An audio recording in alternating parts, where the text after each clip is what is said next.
Welcome, everyone. My name's Chris Wong, and I am the manager of the U.S. Academy team for Heidelberg Engineering. On behalf of the Heidelberg Engineering Academy, I would like to welcome you to today's webinar, Differentiating a Glaucoma Suspect from Early Glaucoma, an interactive discussion. It is my pleasure to introduce today's presenters, Dr. Jessica Haynes and Dr. James Finelli. Dr. Jessica Haynes is a graduate of the Southern College of Optometry. She completed a primary care residency at the Memphis VA Medical Center and a 2-year optometric retina fellowship at Charles Retina Institute in Germantown, Tennessee.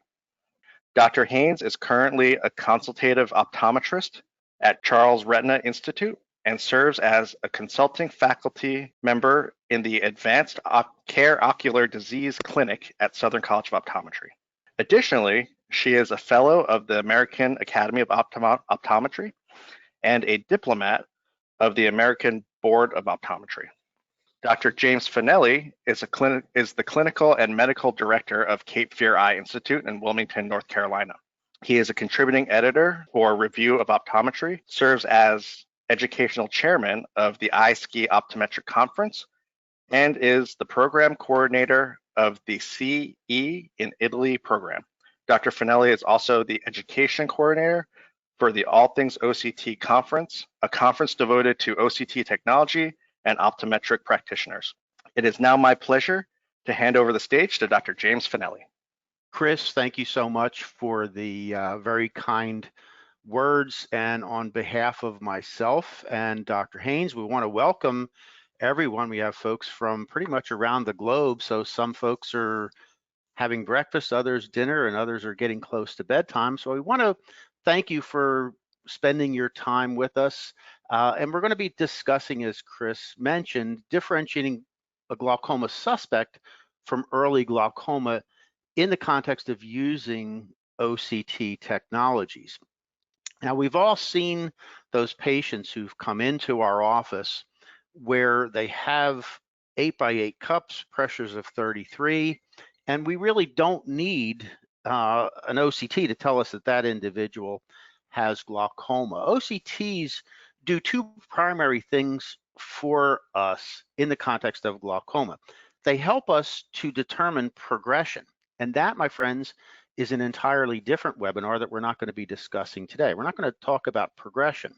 We're going to talk about those individuals who come into the office for the first visit. They're either referred in, they're coming in on their own, and we pick up something clinically, whether it's high IOPs or a suspect nerve, that raises the specter of the possibility that this patient may or may not have glaucoma. And that's where OCTs really are going to help us to help make that initial diagnosis one way or the other, whether this patient does in fact have glaucoma or not. So when we're talking about OCTs in the context of early glaucoma, the question begs itself, well, we need to look at where the glaucomatous damage actually occurs.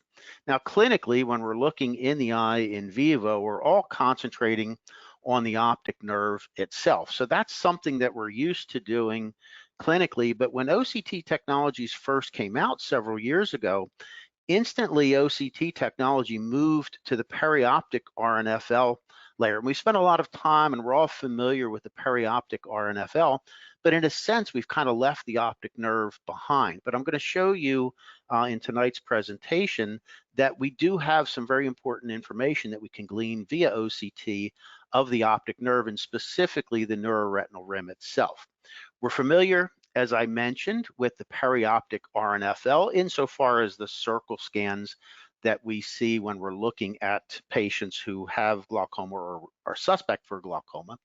And we also are looking in the macula, and we're looking at the macula primarily because all of those axons that make up the neuroretinal rim and all of those axons that are in the perioptic RNFL have their cell bodies located in the macula. So when I ask the question, where does glaucomatous damage occur and where should we concentrate our imaging, our OCT imaging, in determining whether there's damage or not, we really need to look at three distinctly different areas. We need to look at the neuroretinal rim itself, we need to look at the circle scans, and we need to look over at the macula. So let's take a quick run through of those scans and give us some orientation.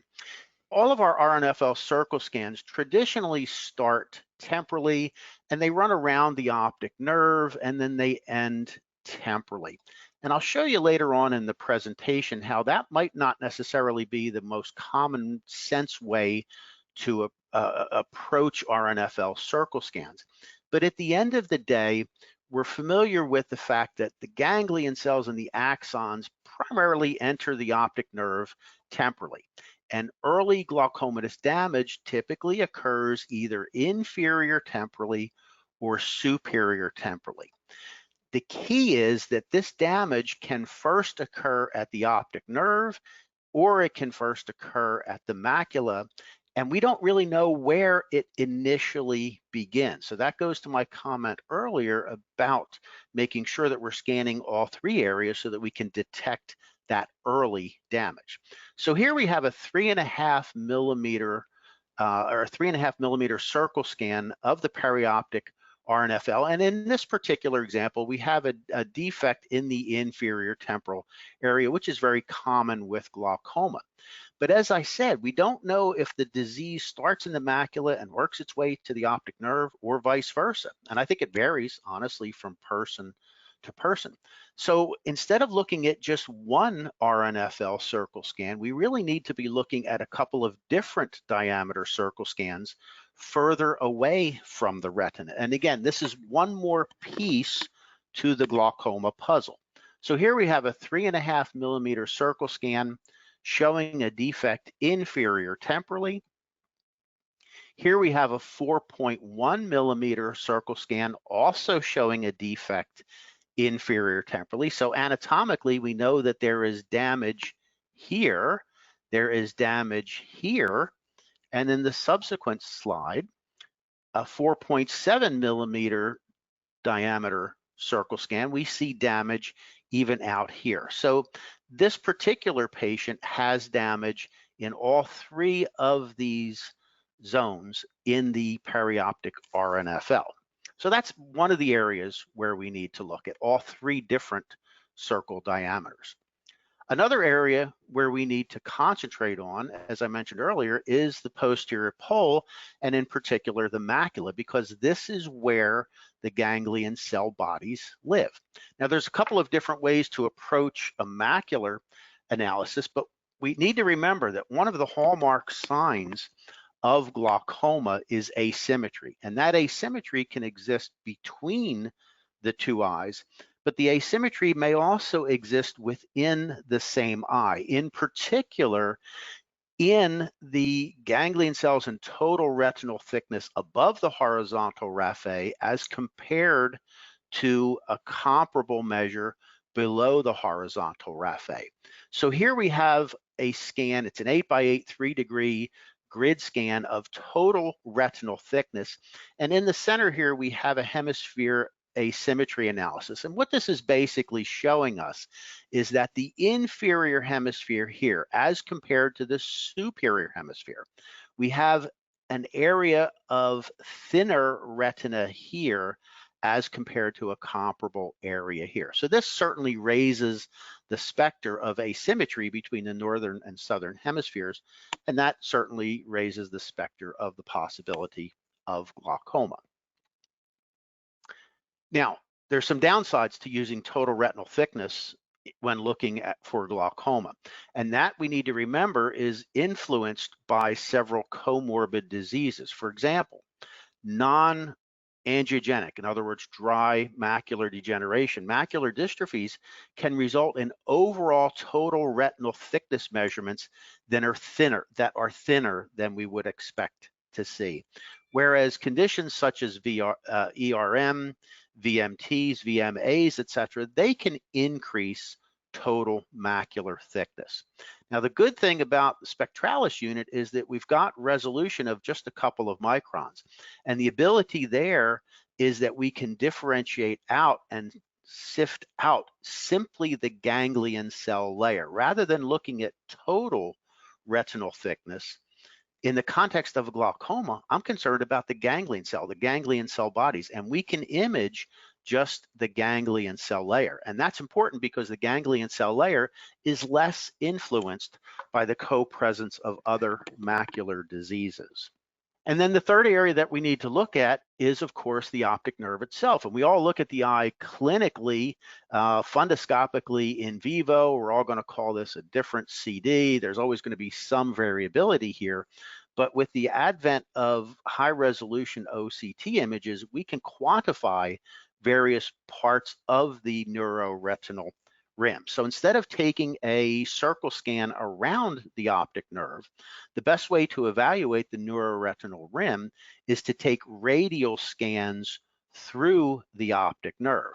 And by doing that and identifying a couple viable landmarks, we can see very clearly how thick our axons are in 360 degrees around that optic nerve. So when we look at a cross-section of an optic nerve, one of the most readily identifiable structures is the end of Bruch's membrane. Remember, Bruch's membrane is the basement membrane to the RPE. And Bruch's membrane is very easily identified on high-resolution OCT imaging. And we think about it, we have cell bodies that are way over here that give rise to axons. Every one of those axons that makes up the optic nerve travels into the optic nerve medial to Bruch's membrane. None of those ganglion cells and none of those axons take a shortcut and run through here and then exit the eye posteriorly down here. They all transverse through the optic nerve medial to Bruch's membrane. So if we look at this, we can identify, and we can see very clearly in this particular image that all of the tissue here in this minimum rim width between Bruch's membrane opening and the internal limiting membrane, the only tissue we have here are axons and some blood vessels. And it's the blood vessels that are not of concern to us, it's the axons that are of concern to us. So how does this work from a clinical perspective? Let's take a look at a 73-year-old patient. This individual presented as a new patient to my office, and during fundoscopy, I was able to identify a very clear wedge defect seen in this patient's left eye. IOPs are 22 millimeters of mercury. Cup to disc ratios actually looked pretty good. Small cups in the right, small cups in the left. Packs were a little bit on the thin side. The interesting thing about this particular patient is that once I worked him up for a glaucoma, he was lost to follow-up for 3 years. And I'm sure we have all seen those patients who just go away for a couple of years, and they make our lives difficult when they come back because now they have glaucoma that is farther advanced. Well, let's take a look and see what happened in this particular individual. I was able to obtain baseline information at that first visit. Here we have a multicolor image obtained from the spectralis of the patient's right eye. We have a multicolor image of the left eye. We can see a slightly larger cup in the left than the right, but you can see rather clearly a wedge defect here. When we switch over to blue laser light, that wedge defect becomes much more visible. Now, this raises the specter of the possibility of glaucoma because what resides right here are cell bodies of the ganglion cells. And those axons that are working their way toward the optic nerve tend to pile up on each other, and that's why this wedge becomes somewhat pointed. I can't really tell from this picture whether this wedge extends all the way to the optic nerve or not, but with borderline pressures and thin packs, it certainly raises the possibility that this may be an individual with glaucoma. So let's take a look at the 3 areas that I was just recommending that we look at. When we look specifically at the macula, and we're looking at total retinal thickness here, we can see some asymmetry between the southern hemisphere and the northern hemisphere, and this is in the area where we have this wedge defect. So that kind of matches up anatomically with what we're seeing. But as I mentioned earlier, we really want to look when we're at the macula at the ganglion cell thickness. And this is a heat map basically of the ganglion cell layer thickness throughout the macula, and we can see that the area right here is a bit thinner than a comparable area up here. So this kind of matches up with what we're seeing in vivo. When we look at the neuroretinal rim itself, in particular in the inferior temporal sector, where we have this wedge defect working its way toward the optic nerve, we actually see a rather robust neuroretinal rim 360 degrees around the optic nerve. So this is plotted against a reference database, but for all intents and purposes, there really does not appear to be any damage at the optic nerve itself. The wedge defect seems to be out closer to the macula. What about the perioptic RNFL? Well, here's our 3.5 millimeter circle scan. We have a wedge defect that we see clinically right in this region here. So inferior temporally, we do see a little bit of thinning. It's not grossly out of place. It's somewhat borderline, but that kind of matches up with what we're seeing clinically. That's at the 3.5 millimeter scan, and here we are at the 4.1 millimeter scan, seeing a very similar picture. Now, the patient went away for 3 years and presented back. Actually, I saw this fellow about 3 weeks ago, as a matter of fact. He presented back because he needed a change in his spectacle RX. And our initial visit is here on the right. I took the opportunity at the follow-up visit 3 years later to image him again. And we see a wedge defect that, from my perspective, looks pretty much the same as the initial wedge defect.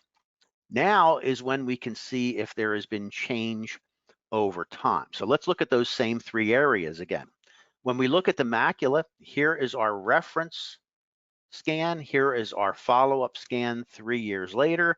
Notice there was some asymmetry in the reference in our baseline scan, and we see about the same amount of asymmetry in the follow-up scan. So that is implying that there is no significant change in the macula. When we rescan his optic nerve and look at Brooks membrane opening, we see really no effective change. I think you can see this on the slide that the gray line is the current scan, the black line is the baseline scan, and for the most part, there really is no significant change from our initial scan 3 years later. So the macula seems to be pretty stable. The optic nerve and the neuroretinal rim itself seems to be pretty stable. What about the perioptic RNFLs? Again, we've got the same picture. We have a thinned area inferior temporally. There's only a 4 micron difference between our baseline scan and our current scan. That's within testing variability. So that looks pretty stable at the 3.5 millimeter mark. Now compare and contrast that to another patient who came in for baseline information. This individual was referred in for a glaucoma evaluation, but he too ended up taking a several-year hiatus. And when this individual came back in, we can clearly see that there is a decline. And I said that backwards earlier. Our baseline scan, my bad, is the gray area. The current scan is this dark area. At least I think I said that backwards. And here in the superior temporal sector, we have a 51 micron reduction in this thickness here, and we can see a small wedge defect here. So this individual over a 3-year period also made my life easy, because I know clearly that this individual has glaucoma and it has gotten worse. So we can use our OCTs for change over time, but we can also use our OCTs for helping us to determine whether this patient has glaucoma or just has structural changes that are suggestive of glaucoma. Okay, so this is the same patient again over that several-year hiatus. Our initial scan, there was a little bit of asymmetry superiorly. Our follow-up scan, and this is what, March of 2013 versus June of 2016. So a little over a 3-year period, there is more asymmetry. So this is implying that the macula has in fact changed. Keep in mind, though, that when we're looking at the macula, we really want to pay attention more to the ganglion cell layer. And notice, compared to our reference-based scan, our follow-up scan, we do in fact see a small wedge defect occurring here. This, of course, would result in a nasal step defect, visual field defect inferiorly, but when we look at the ganglion cell thickness itself, we can see the development of a structural wedge defect. So all of the points in this particular patient are adding up that they did in fact worsen. So with that said, I'm going to turn the controls over to Dr. Haynes, and she's going to really show us how to sift through the finer details of differentiating these individuals. So with that, Jessica, thank you. Thank you so much, Dr. Finelli. That's excellent discussion so far. So just going to go through a few case examples. These are patients that we see really, really often. And so this particular patient was a 65-year-old African-American male, and he was referred to me as a glaucoma suspect. Someone else had looked at his nerves, noticed that he had some cup to disc asymmetry, and essentially wanted him to get worked up. So his pressures were 22 in both eyes. His PACs were 588 in the right and 579 in the left. And you can see his cup to disc ratios down here. There is some asymmetry with the left eye having a slightly larger cup by about 0.2 than what the right eye had.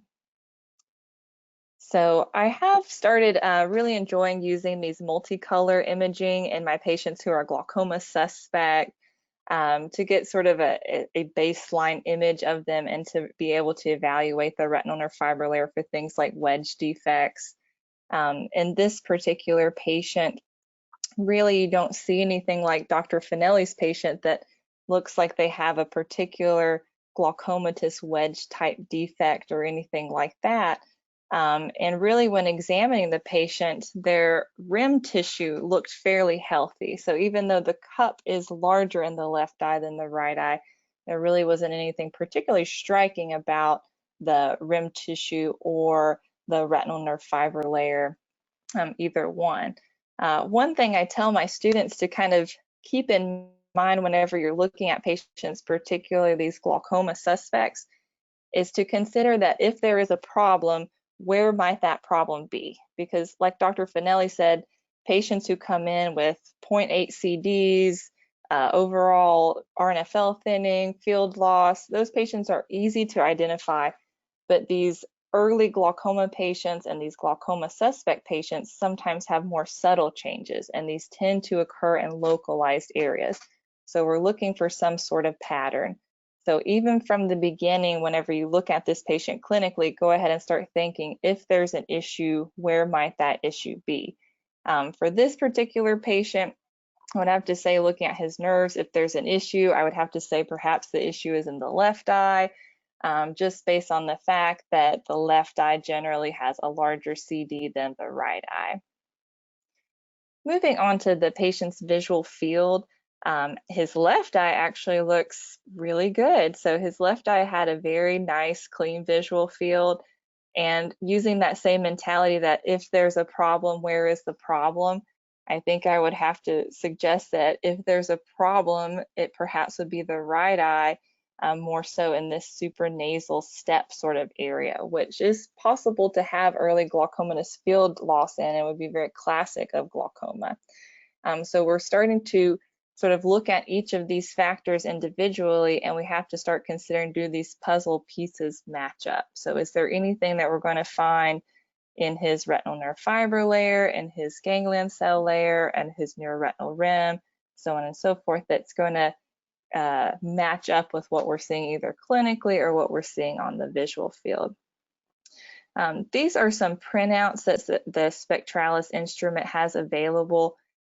Just looking at this information a little bit different than how Dr. Finelli showed it. This printout of the retinal nerve fiber layer will sort of go through first. And there's a lot of information that you can get sort of in this quick snapshot view. This is looking at the 3.5 millimeter parapapillary RNFL scan. And then you can also look at this going from there to the 4.1 and the 4.7. The first thing I look at whenever I look at these images really is to look at the actual OCT cross-section scans.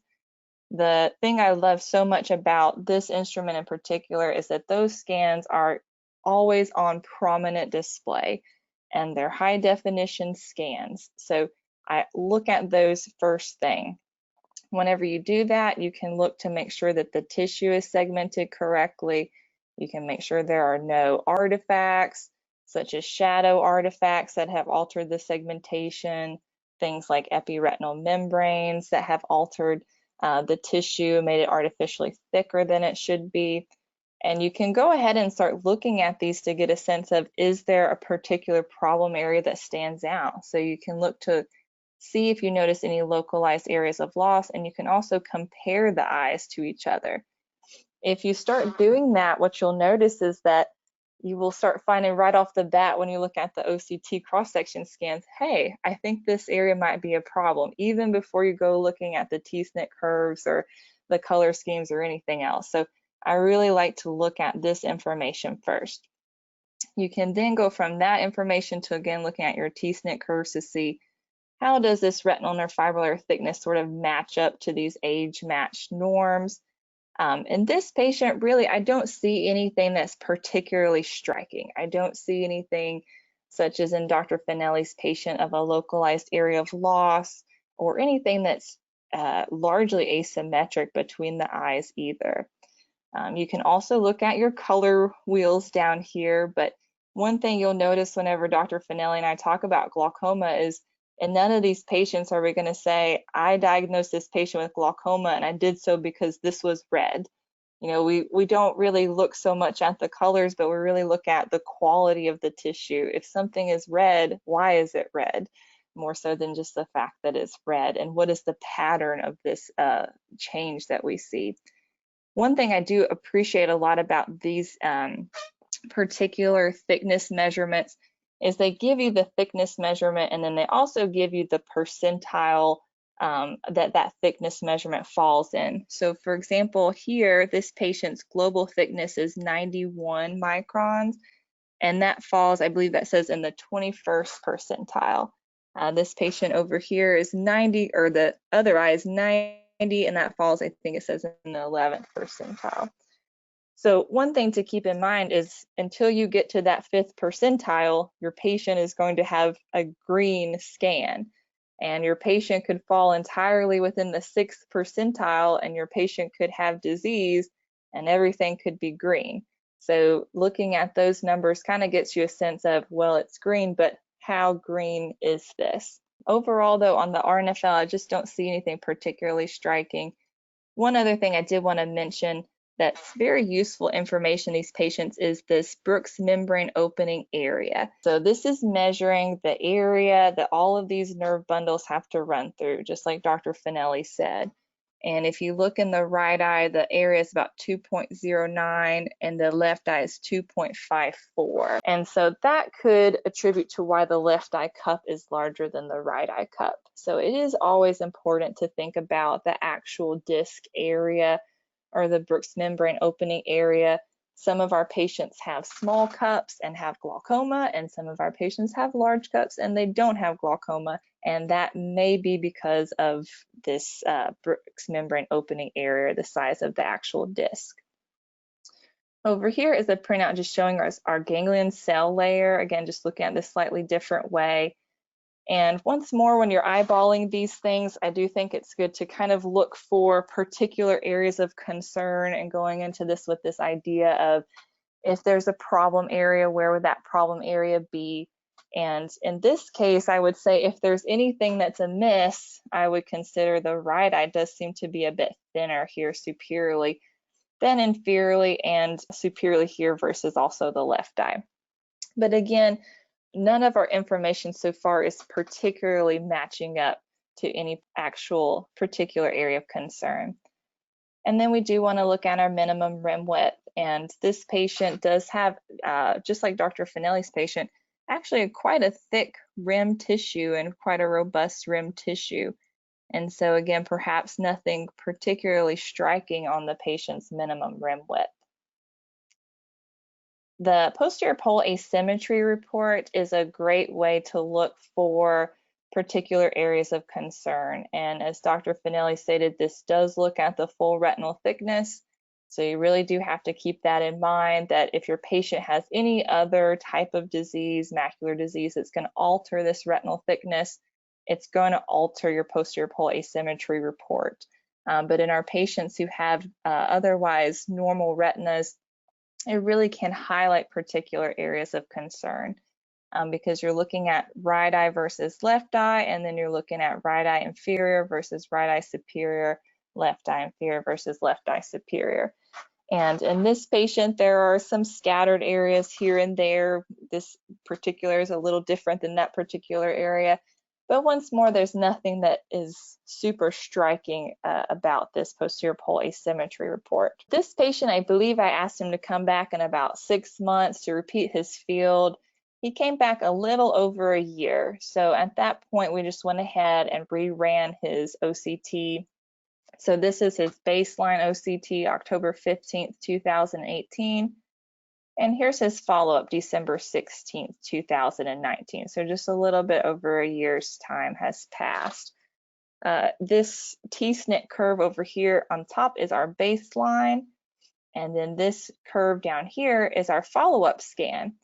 If there were to be deviations from the baseline, if this scan were to be thinner than our baseline scan, you would see areas of red. If it were to be thicker, you would see areas of green. And this patient's scan actually is very comparable to their baseline scan. So I really don't see any change in this right eye. When looking at the left eye, again, we have our baseline scan here, and then we have our follow-up scan down here. In this follow-up scan, I don't see any localized areas of change, but if you look very closely at it, you might say, well, generally I do see some red along this scan. I do want to point out one thing about this particular scan, this particular case that may attribute to that. If you look at this patient's baseline image, and we have our RNFL right here, and then look just above that, you see this little hyper-reflective line that's going across. That is actually the posterior face of your vitreous. And so in this patient on October 15th, 2018, his vitreous was still adhered at least to this particular area of the retinal nerve fiber layer. If you look at that same area, December 16th, you do not see that at all. So either his posterior vitreous face has disappeared or it's not reflective. But what's really happened is that vitreous has lifted off and now essentially is no longer adherent to this tissue.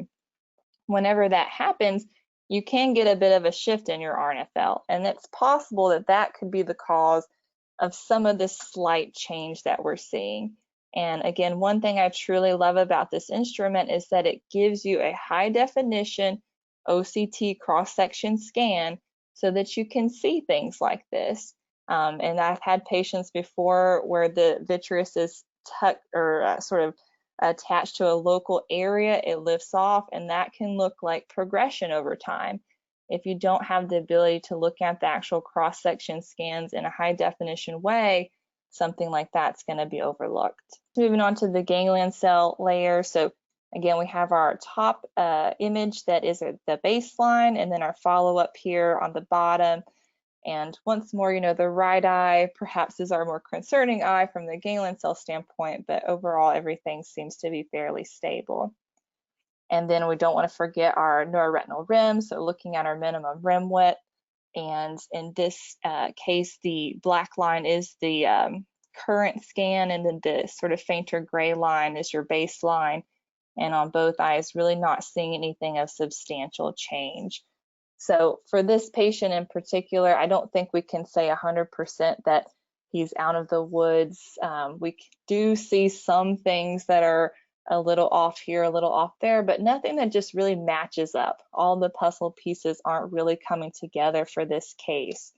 And at this point, we really have very good baseline data so that we can follow him, and we can follow him over time to make sure that he doesn't show change at some point. And I feel very comfortable doing so without having to jump the gun on treating this patient. This patient is a little bit different story. So he's a 57-year-old white male, and he again was referred to me for glaucoma workup. His concern was that he had a large CD ratio and he had high intraocular pressures. And his pressures were about 26, both eyes. His packs were low, so they were in the 480s, and he did have 0.6 CD. Here are his photographs. Looking at this patient clinically, his actual rim tissue was not particularly alarming. Yes, he may have about a 0.6 CD, but the rim tissue looked fairly okay. I didn't really see anything particularly alarming about that. But you can see even from this photo, which is not the best photo, that there is this area right here that may be of concern. And when you look at this patient clinically, and especially if you use your green filter on your slit lamp to look at the retinal nerve fiber layer, you may see that that does look like a wedge defect. Here's our multicolor image of the right eye, which looks very good. The retinal nerve fiber layer looks good, and I don't see any wedge type defects in the right eye. And then here's the left eye that shows that potential wedge defect that you see here. This is going to show up more on your green reflectance and your blue reflectance images because of the shorter wavelength light that's used on those. And on his retinal nerve fiber layer, you see this localized area of thinning. And again, even when you look at your OCT cross-section scans, you can get a sense just eyeballing it, is this a potential area? And then you look at your T-SNP curve and you see how that area sort of dives down there. In this patient, you look at their ganglion cell analysis and you see this area running through here. It's not affecting so much more your central ganglion cell layer, but this is more that area of that wedge defect. Another thing I really like about this instrument is that you can sort of play around with it to make sure what you're seeing on the OCT scan is matching what you're seeing clinically. So whenever we're using the Heidelberg Eye Explorer, if we take our line and we sort of put it here where this potential RNFL defect is, it'll show us where that is actually scanning on the retina. And that's scanning right here. You see that little sort of green tab. That's right where that wedge defect is. So we have our T-SNP curve depression that matches up with this little area of the retinal nerve fiber layer that looks like someone sort of just pinched it, that matches up with our wedge defect that we're seeing both clinically and in our multicolor image. And then if you go from your 3.5 millimeter scan to your 4.1 millimeter scan, that defect is still present. And if you go on out to your 4.7, again, that is still there. The minimum rim width actually still looks fairly normal in both eyes, not seeing any particular areas of concern as far as the actual neuroretinal rim. We look at, again, our posterior pole asymmetry report. This is just printed out a little bit differently than the last patient. And unlike our last patient, it's a little more striking that there's a particular area of concern. So when you look at the right eye versus the left eye overall looks worse. And then if you look at the left eye superior versus inferior, you know, more concerned about this particular inferior area. You also get these total values down here. This is just average retinal thickness for the entire right eye scan versus entire left eye scan. And right eye is 297, left eye is 287. So that's a fairly large difference. And then of course you can look superior versus inferior in each eye as well. But this is just a great way to kind of hit the hot spots, kind of highlight these localized areas of concern. And this was the patient's visual field. So the left eye does have this region here. Sometimes you run, especially a first field, and something like that, you say, oh, well, it's a first field. You know, I don't think that's really anything too much to worry about. But if you think about what we have seen so far, even from the patient's clinical exam to his retinal nerve fiber layer scans, to his ganglion cell layer scans, yeah, maybe that's not anything of concern, but that would match, you know, this patient having an infratemporal wedge defect for him to have this early sort of supranasal step field loss. And if you repeat his scan, that's still there. So this is sort of that structure function that we're looking at. And again, just trying to put all the puzzle pieces together so that we can build this picture of glaucoma and identify these patients at early stage. You know, this patient's mean deviation is still only about -2.4. He still has early glaucoma. He still has a nerve that doesn't look that bad. And hopefully we can, treat this patient and keep him doing good for a long time. And now I'll turn it back over to Dr. Finelli. Dr. Haynes, that was an outstanding summary, outstanding case presentations. Thank you. Thank you so much. That was exceedingly well done.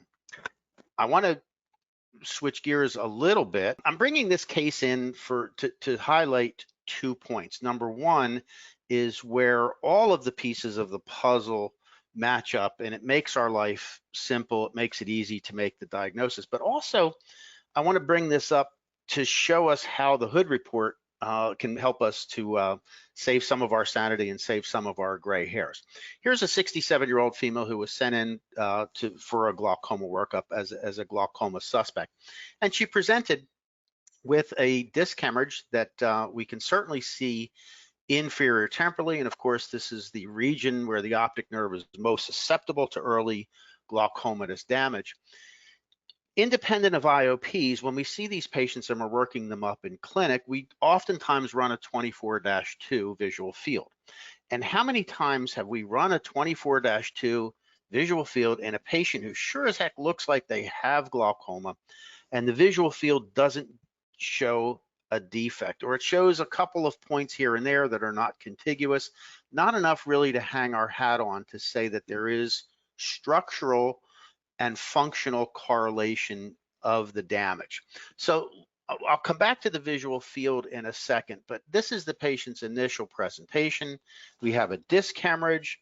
We have relatively high IOPs. Same individual. Here is our 3.5 millimeter circle scan. We have a large area of defect inferior temporally that matches up adjacent to that disc hemorrhage. That's the 3.5 millimeter scan.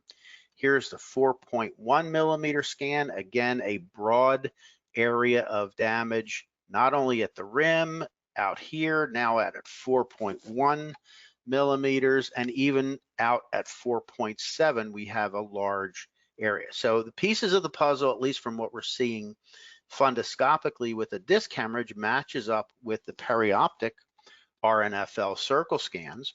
Our BMO clearly shows a problem. This is a no-brainer. This patient clearly has glaucoma. If we take a look at this inferior temporal slice through the optic nerve, we see very little neuroretinal rim tissue here. In fact, when we look at our scan, we're down to 7 microns. This is a classic defect.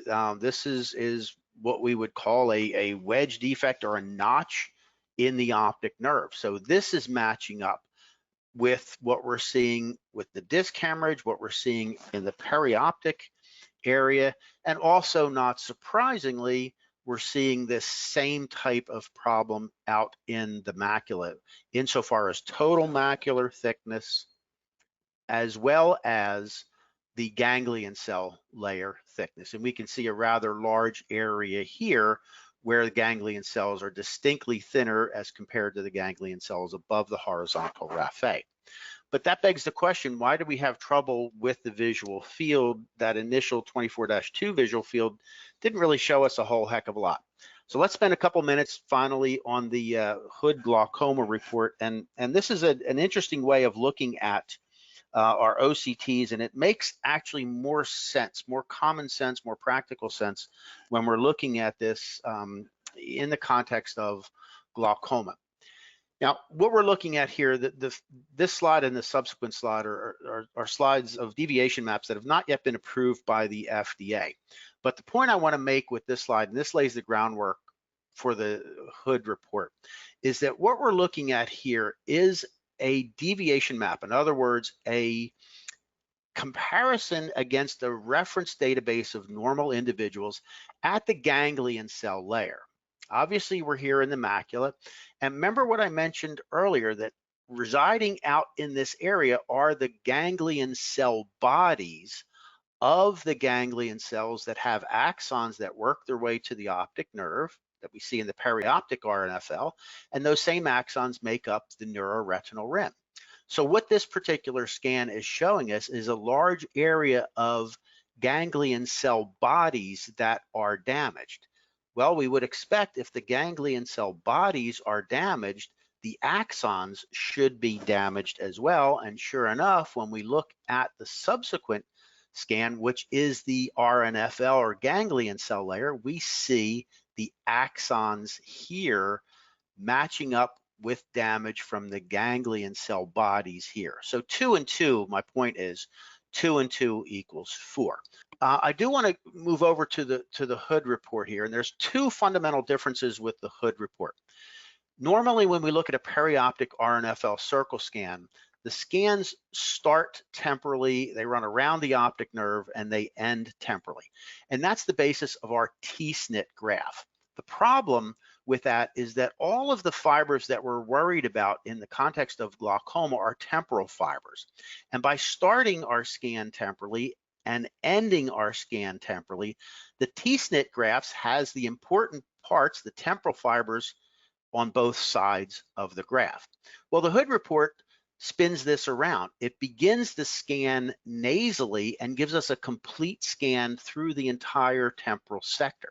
And what that does for us visually is gives us the important information for the temporal fibers in the middle of this scan. So we don't call this a T-SNP graph because it's not arranged that way. This is an N-STIN graph, starting nasally, superiorly, temporally, inferiorly, and back to nasal. So that's one difference with the Hood report that we'll see. The second difference that we will see is something called the field view.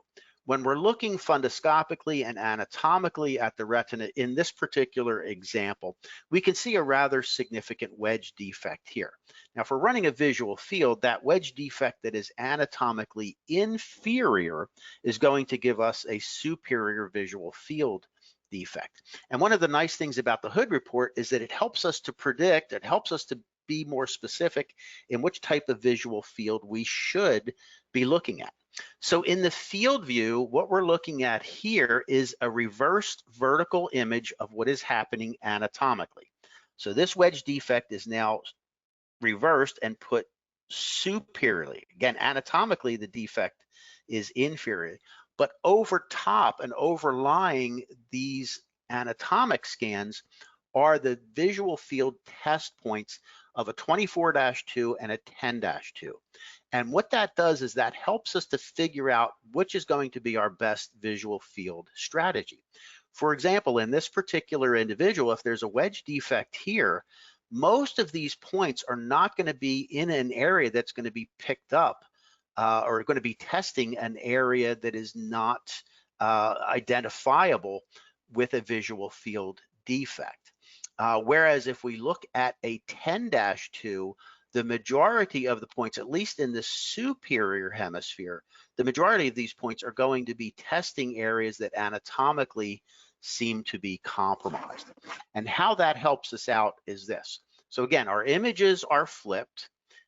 Above, we have a 24-2 map of where our test points are going to be superimposed on the particular retina, and below we have a 10-2. In our 24-2 visual field, we've all seen visual fields that look like this. We're picking up a couple of defects that imply a superior nasal step, which makes sense. And if we look at that, these particular visual field defects match up with these particular visual field points that are overlying the anatomic scan.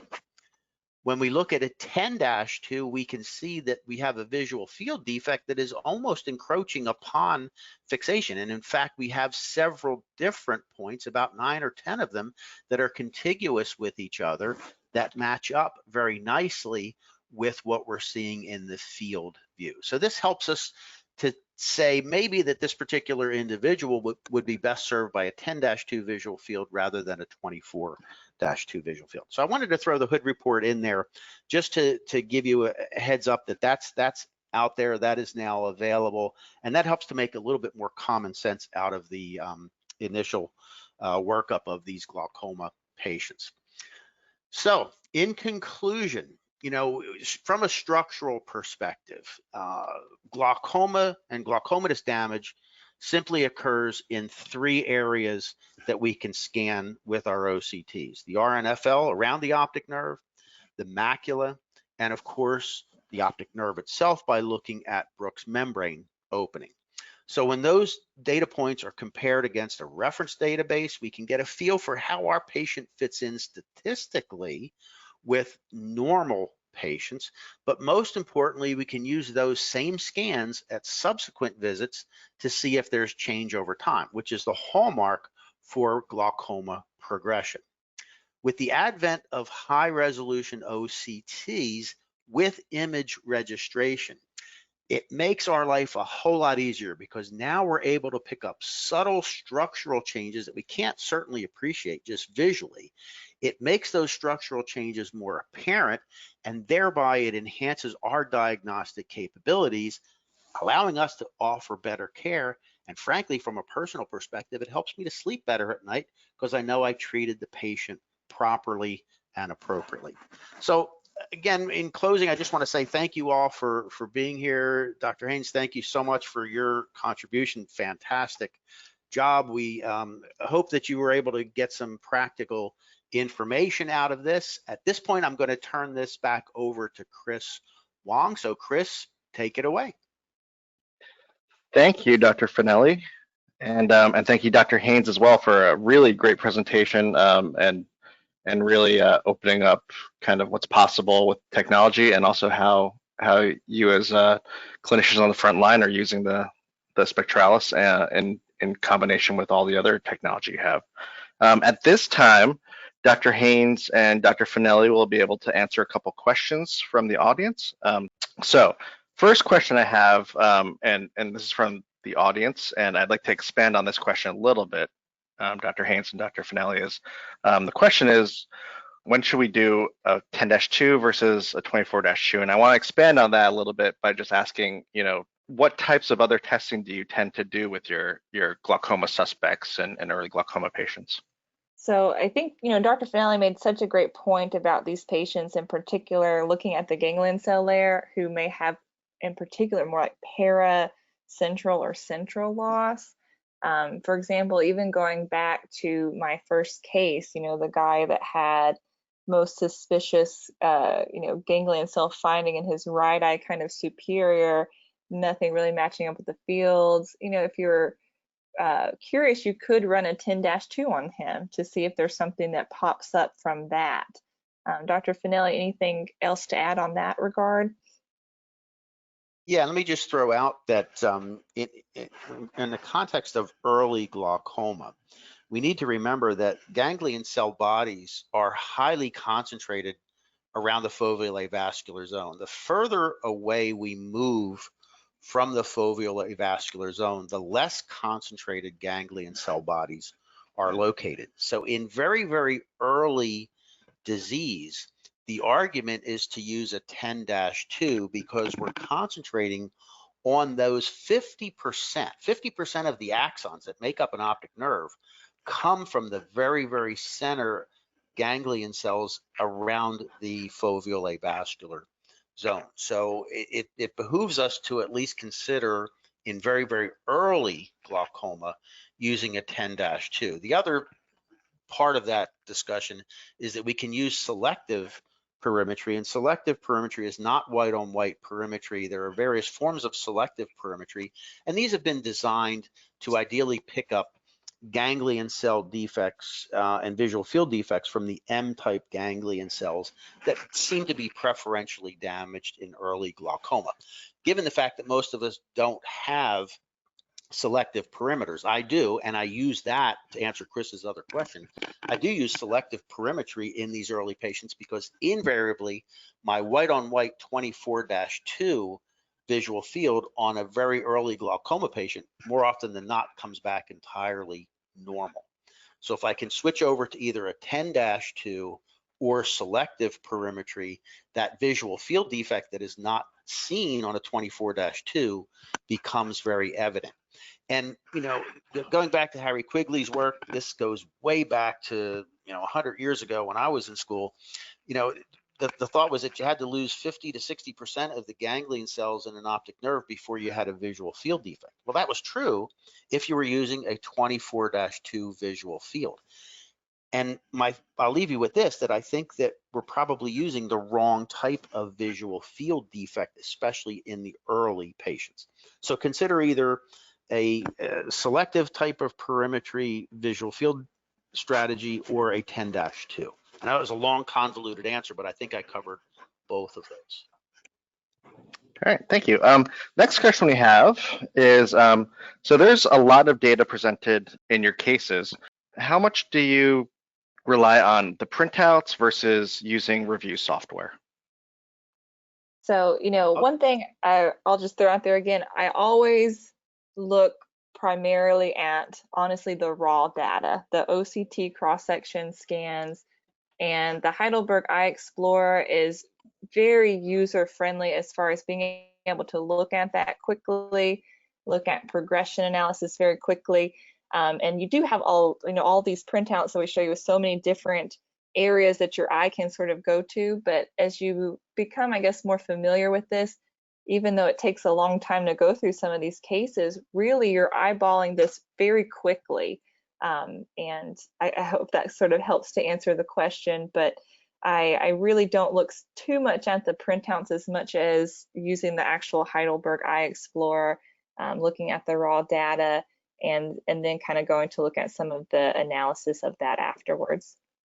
And Dr. Haynes, I concur with that. I never look at the printouts. I don't have my techs print out anything. I use the workstations in each of the exam rooms to pull up the data, and I sift through the data. And again, as Chris said, there's a lot of data available to us. It's not feasible to look at all of the data in all of the patients at every visit, but I'm trying to get a feel for certain areas that are damaged, and is that area getting worse? So I'm going to pick and choose what I'm looking at live, not necessarily live, I shouldn't say, but at the workstation by using the software. So I really don't rely that much on printouts, because the printouts are designed to be eye-pleasing, and we have an 8.5 by 11 piece of paper that is prime real estate for a lot of information. So there's just no way that you can put all of the information that you need on an 8.5 by 11 piece of paper.